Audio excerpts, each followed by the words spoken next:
3 micro cap small cap stocks जो यहाँ से 10x होने वाली है आने वाले 5 सालों में। अगर आप ये सोच रहे हैं कि ये कौन है जो बता रहा है कि ये स्टॉक 10x हो सकती है, तो फिर मैं आपको ये बता दूं कि अगर वो स्टॉक आने वाले 5 सालों में 10x होती है तो आपको 10 to 5x स्टॉक्स मिल गए। अगर नहीं होती है तो आपके सिर्फ 10 मिनट गए, जो कि मैं आपको बता दूं आप उस स्टॉक को अपने वॉच लिस्ट में ऐड कर रख लीजिए। अबव 50-60% प्रोबेबिलिटी है उस बात की।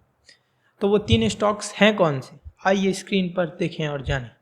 पहला स्टॉक है ज़ेगल प्रीपेड, दूसरा है C2C एडवांस सिस्टम और तीसरा है SRM कॉन्ट्रैक्टर्स। तीनों बिजनेस स्मॉल कैप्स हैं, इसमें से 2 को आप ओपन मार्केट में ले सकते हैं, एक अभी भी लॉट में बिकता है। थोड़े समय में शायद ये भी ओपन मार्केट में नॉर्मल 1 शेयर में बिकने लगे, 3 साल होते ही। तो पहले ज़ेगल प्रीपेड सर्विसेज के बिज़नेस को जानते हैं और फिर उसके राइट वैल्यूएशंस को जानते हैं और उसके फ्यूचर पोटेंशियल रिटर्न्स को जानते हैं। ज़ेगल प्रीपेड करती क्या है? ज़ेगल प्रीपेड ज़ेगल कार्ड बनाती है जिसका उपयोग कंपनीज करते हैं 3 चीज़ के लिए करते हैं मेनली। गिफ्ट लेके देने के लिए, आपको अपने एम्प्लॉय को अमेज़ॉन कार्ड, रोब्लॉक्स का कार्ड या फिर कुछ भी वैसा कार्ड देना है, गिफ्ट कार्ड देना है, तो आप ज़ेगल का कार्ड उपयोग कीजिए। ज़ेगल आपको डिस्काउंट देगा, ज़ेगल को वो कंपनीज डिस्काउंट देंगी जिसका वो गिफ्ट कार्ड ले रहे हैं, और आप अपने एम्प्लॉयज़ को गिफ्ट कार्ड भी दे देंगे विथ बिजनेस एक्सपेंस अकाउंट में रखते हुए। तो सबके लिए विन विन। और ज़ेगल इससे 53% अभी के लिए रेवेन्यू जनरेट करता है। दूसरा है स्वाइप शेयर। उसके कार्ड में अगर मैं कंपनी का CEO हूँ या मैनेजर हूँ उस भी फील्ड का, एम्प्लॉय के कार्ड में पैसे डालूंगा एक पर्टिकुलर, एरोप्लेन में जाने आने के लिए इतना, लंच के लिए इतना, पेट्रोल के लिए इतना, रूम स्टे के लिए इतना, इससे बाहर नहीं जाना। और इन सब का बिल, स्पेसिफिक बिल मुझको दिख जाएगा, क्योंकि ज़ेगल ने बैंक के साथ साथ उन कंपनीज़ के साथ भी पार्टनरशिप करके रखा है, जिस वजह से मुझको as an accountant income tax show करते हुए बहुत आसानी होगी, और साथ ही में एक्सपेंस एम्प्लॉय के मैनेज करने में भी आसानी होगी, जिस वजह से ये जीत जाता है। और तीसरा है सॉफ्टवेयर रेंट में देता है इसी एक्सपेंस को मैनेज करने के लिए, जो एक मोट का काम करता है, हुक का काम करता है, रोक कर रखता है लोगों को दूसरे सॉफ्टवेयर में जाने से और उनके कार्ड को उपयोग करते रहने से। ये कंपनी के बिजनेस में घुसना बहुत मुश्किल है, क्योंकि आपको बैंक से रिलेशन बनाना पड़ेगा, जिसको बनाने में 10 साल लगाया है। इससे मुझको एक चीज़ याद आता है, ऐसा ही एक मार्केट था स्ट्राइप का, जो कि भी बहुत मुश्किल था। कोई उसमें टेक्नोलॉजी वाला आदमी जा ही नहीं रहा था, उसको बैंक के लोगों से, कॉरपोरेट वर्ल्ड से डील ही नहीं करना था, उसको सिर्फ कोडिंग आता था। लेकिन स्ट्राइप के फाउंडर्स गए और अपने लिए 1 लाख करोड़ का वेल्थ और कंपनी के लिए 16 लाख करोड़ की कंपनी बनाए। वैसे ही ज़ेगल का मार्केट है जिसमें एंट्री करना बहुत मुश्किल है, और हर कोई चाहेगा नहीं कि वो वहाँ पे जाकर एंट्री करे, मगर ज़ेगल ने मेहनत करके वहाँ पे एंट्री किया और 10 साल लगे उसको यहाँ तक पहुँचने में, इनिशियल फेज ऑफ कंपाउंडिंग को करने में। साथ ही में हाई स्विचिंग कॉस्ट है, नई फिर से सॉफ्टवेयर को सीखना पड़ेगा, जो कि फिर ब्लूमबर्ग से आता है। ब्लूमबर्ग अपने कॉलेज के बच्चों को फ्री में अपना सॉफ्टवेयर दे देती थी सीखने के लिए, ताकि फिर जब वो सीखें तो दूसरा सॉफ्टवेयर उपयोग ना करें, और जब वो कमाने लगे तो हमारा ही सॉफ्टवेयर उपयोग करें, और कंपनीज भी। वैसा ही इनका सॉफ्टवेयर एक्ट करता है इनके कार्ड के लिए। ये सब इसके मोड्स हैं, ये सब इसके एडवांटेजेस हैं, और इवन ग्रोथ भी है। उसके बावजूद इसका शेयर 69% डाउन हो गया इस मार्केट फॉल में। क्यों हुआ और क्या बिजनेस बैड बिजनेस है, इसको देखें। 5 सालों से 88% के अगर से बिजनेस ग्रो कर रहा है। 3 सालों तक थोड़ा स्लो डाउन था, मगर अब फिर जो गाइडेंस है वो 60-70% का ईयर ऑन ईयर ग्रोथ का है कंटिन्यू। जब तक ये करते रहेंगे हम मानते रहेंगे। मगर ये गिरा क्यों? 2 कारण हैं। एक तो ओवर वैल्यूड था, 96 के पी में था, जैसे ही 2 क्वार्टर खराब आया 28% ग्रोथ आया, पी री रेटिंग हो गई। और तीसरा था कि AI का डर भी है, जिस वजह से IT सर्वर गिर रहा है, उस वजह से ये गिर रहा है। तो डर क्या है कि ये जो भी कर रहा है ये काम तो सॉफ्टवेयर बेसिस वाला, कार्ड बेसिस वाला नहीं, वो तो AI भी कर देगा, जबकि सॉफ्टवेयर से इसका सिर्फ 3% रेवेन्यू आता है, जिसमें भी ये लोग अब AI एजेंट इंटीग्रेट कर रहे हैं। तो नहीं रिप्लेस करने वाला, उल्टा स्ट्रॉन्ग करेगा उसके मोड को और बिजनेस को और बढ़ाएगा। एआई से इसको डर नहीं, ग्रोथ इसका वापस आ चुका है, मैनेजमेंट कह रहा है और बिजनेस यहाँ से ग्रो कर सकता है। बस एक चीज़ जो है वो है वैल्यूएशन। मैंने जब लास्ट टाइम इसको देखा था, मार्केट जब गिर रहा था लगातार, तो 22 के पी में था, तब भी मैंने हैवी क्वांटिटी ऐड नहीं की और मैं थोड़ा लोअर वैल्यूएशन में चाहता था। आप अपना देख सकते हैं, अभी भी 8.3.4 के पैग में है। सस्ता है लेकिन बहुत ज़्यादा सस्ता नहीं, बहुत ज़्यादा सस्ता चाहिए बड़ा पैसा बनाने के लिए, तो वॉच लिस्ट में ऐड कर रख सकते हैं। फिर उसके बाद है C2C एडवांस सिस्टम। ये है डिफेंस रिलेटेड कंपनी जो कि सिर्फ 18 के पी में है। मैंने जब लिया तब ये 13 के पी में था, वो भी TTM नहीं, TTM में 12-11 के पी में रहा होगा। 12-11 के पी में एक कंपनी जो 100% ग्रो कर रही है, उससे ज़्यादा ग्रो कर रही है और आगे इनका गाइडेंस है कि ये ओवर 100% पर ईयर ग्रो करेंगे। गाइडेंस ही है, ग्रो क्या करेंगे वो पता नहीं, या तो ये फिर हवा में दे रहे हैं या तो फिर उससे ज़्यादा ग्रो करने वाले हैं। और अगर वो उससे ज़्यादा ग्रो करते हैं तो फिर आप सोच सकते हैं क्या होगा। इस स्टॉक में जब इसका IPO आया था तब 2 बड़े इन्वेस्टर्स ने लिया था और मैं बता चुका हूँ इस बात को, और ये उन दोनों के बाय प्राइस से अभी नीचे आ गया था।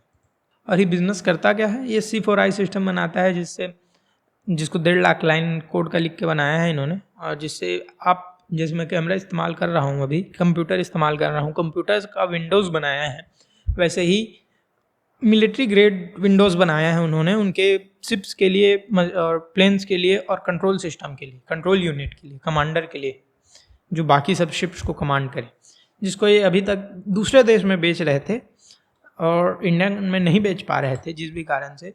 अब इंडिया में बेचेंगे, जिस वजह से इनका जो कैश फ्लो था ये massive, operating cash flow to massive negative ratio में चलता था, क्योंकि उनका पेमेंट साइकिल 1-1.5 साल बाद होता था। अब क्योंकि इंडियन गवर्नमेंट से कर रहे हैं, ये थोड़ा जल्दी होगा, पार्ट बेसिस में होगा, कुछ तो टेंडर होने के बाद ही मिल जाए शायद। और साथ ही में इन्होंने 2025 में नवंबर में, जिसको लाइव नहीं कर पाए हैं, जिससे बिजनेस चालू नहीं कर पाए हैं अभी तक, 6 महीने पहले जैसा एंटी ड्रोन सिस्टम बनाया था। एंटी ड्रोन सिस्टम जिसका कितना ज़रूरत है आप समझ सकते हैं, वो कितना इफेक्टिव है ये नहीं पता, मगर जैसा बिजनेस ग्रो कर रहा है बहुत जल्दी उसको ठीक ठाक इफेक्टिव बना लेंगे। हालांकि एक ही एंटी ड्रोन सिस्टम इस कंपनी के पूरे नेटवर्क से ज़्यादा हो सकता है, तो सिर्फ एक, तो फिर वो कितना बड़ा फिनोमिना है और कितना एडवांस टेक्नोलॉजी है और उसको किस हद तक बनाया है ये तो पता नहीं चल पाया है। अगर धीरे धीरे जैसे जैसे कंपनी में ग्रोथ आते रहेगी, आप ट्रैक करते रहेंगे, आपको पता चलता रहेगा, मुझको पता चलता रहेगा। और ये ही इसमें एक मोट है, मिलिट्री तुरंत चीज़ों को चेंज नहीं करती, 1 साल टेस्टिंग में लेती है और 1 साल पेमेंट में लेती है। दूसरे गवर्नमेंट्स की भी और इंडिया की भी टेस्टिंग में समय लेती है, जिससे इनको अप्रूवल मिल चुका है। ड्रोन का MOU साइन कर चुके हैं अडानी के साथ, जिसका मतलब भी एक सिक्योर्ड रेवेन्यू होता है शायद से। ये भी करंट के पी में ठीक ही ठाक है, मगर और सस्ता मिल जाए तो क्या ही कहना। मेरे को तो 13 के पी में TTM बेस्ड मिल गया था, 1 क्वार्टर के बाद और सस्ता हो जाए, शायद 8 के पी में आ जाए रिजल्ट आने के बाद, 8 या 9 के। बाकी आप आगे अपना वैल्यूएशन अपने कंफर्ट के हिसाब से देख सकते हैं। ये 0.1 के पैग में है या उससे भी कम के पैग में है। उसके बाद है SRM कॉन्ट्रैक्टर्स, जो कि भी 14 के पी में है, जो कि उतना तो गिरा नहीं है, IPO के बाद से चढ़ा ही है, 2.5 गुना हो गया है, बट थोड़ा सा इसमें करेक्शन दिखने को मिला था मार्केट फॉल में, एक स्मॉल कैप कंपनी होते हुए 45% का, जहाँ से इसने 40% का रिकवरी ऑलरेडी दिखा दिया है। और ये स्टॉक अवेलेबल है 14 के पी में, करंटली बॉटम में थी 10 के पी में, TTM 8-9 के पी में होगी।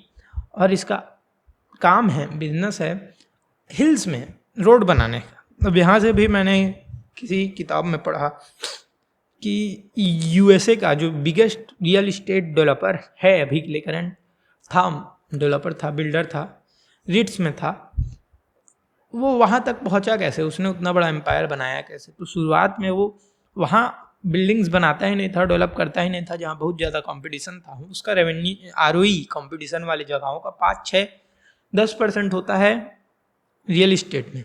वो गया आउटस्कर्ट्स में, छोटे शहरों में, जैसे मैं रहता हूँ, यहाँ पे रियल इस्टेट का कोई भी डेवलपर मुंबई के रियल इस्टेट से परसेंटेज वाइज ज़्यादा कमा रहा होगा, वैल्यू वाइज नहीं कमा रहा होगा, but for starting this is absolutely a good place. वैसे ही SRM रोड बस नहीं बनाती है, रोड बनाती है, हिली एरियाज़ में टनल्स बनाती है और गेबियंस बनाती है, लैंडस्लाइड मत हो उसको सिक्योर करती है। अब इस कंपनी में क्या प्ले आउट हो रहा है, ये अपने बिजनेस को 100% से तो ग्रो कर ही रहे हैं, साथ ही में इन्होंने एक कंपनी लिया है, इटालियन कंपनी लिया है, माशा फेरारी इंफ्रास्ट्रक्चर प्राइवेट लिमिटेड, जो इंडिया में कुछ ऑपरेशंस कंडक्ट करती थी और उसके पास टेक्नोलॉजी था। वो टेक्नोलॉजी जिस वजह से उस एरिया में सिर्फ 5,000 करोड़ तक का ये टेंडर ले पाती, मगर उस टेक्नोलॉजी के बाद से इनका जो मार्केट है 20,000 करोड़ तक एक्सपेंड हो गया है। साथ ही में एक ही साल में इनके बिजनेस इक्विपमेंट का इस्तेमाल कर कर उसी कंपनी से, जो उतना अच्छा नहीं कर पा रही थी, स्ट्रगल कर रही थी, मगर टेक्नोलॉजी से, उसके IP से उसके 300-400 करोड़ का एडिशनल रेवेन्यू जनरेट करने वाली है। उसमें जिसमें इसका TTM नहीं देखेंगे हम, क्योंकि यहाँ पे आपको TTM नहीं दिखता है। मार्च FY25 का 500 करोड़ का रेवेन्यू ही था, just 70-80% growth from one acquisition आ रहा है। उस एक्विजिशन को करने के लिए भी इन्होंने 51% स्टेक लिया, पहली चीज़। दूसरी चीज़, उसको भी 4 पार्ट में देना है, वो भी 3-4 सालों में, 2-3 सालों में। 51% स्टेक लेने से क्या होता है, आपके पास कंट्रोल आ जाता है कंपनी के 100% कैपिटल का, सिर्फ और सिर्फ 51% कैपिटल देने से। मेरे पास 1 लाख है, मैं 51% देकर एक 51,000 में कंपनी खरीदता हूँ, जिसमें कैश ही 1 लाख था। कंपनी में कैश 1 लाख रहता है, 51,000 मुझको मिलता है, मेरे पास अब टोटल 49,000, 1,50,000 कैश है, जिससे फिर मैं एक और कंपनी ले सकता हूँ 51% में, जिसके पास 1 लाख कैश है, और फिर एक बार कर सकता हूँ। फिर वो थोड़ा सा कम हो जाएगा, जिससे मैं रिपीट नहीं कर पाऊँगा। मगर 51% नेटवर्थ कंपनी का लेने से क्या होता है, आपको समझ आ रहा होगा। एक ही से कंटिन्यूसली बहुत बहुत बहुत सारे बिजनेस में बना सकता हूँ। ये वॉरेन बफेट ने किया है, और वैसे लेवरेज बनाया है 1.12, 1.6, 1.8 का है। लेवरेज नहीं लेना बोलते हैं, मगर है, उन पे भी लेवरेज है, इनविजिबल लेवरेज है, जिसका मार्जिन कॉल कभी नहीं आता। उसके साथ साथ इनके पास ऑर्डर है 1,500 करोड़ का, गाइडेंस है 100% ईयर ऑन ईयर ग्रो करने का, इंफ्रास्ट्रक्चर कंपनी होने के बाद हेल्दी मार्जिन्स है, और मैनेजमेंट भी ठीक ही ठाक है।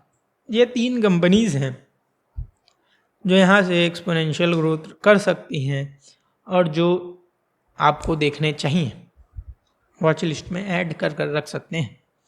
वीडियो अच्छा लगा तो सब्सक्राइब करें, चैनल में और भी हैं, शुरुआत कीजिए यहाँ पे सोलार स्टॉक को देखने से।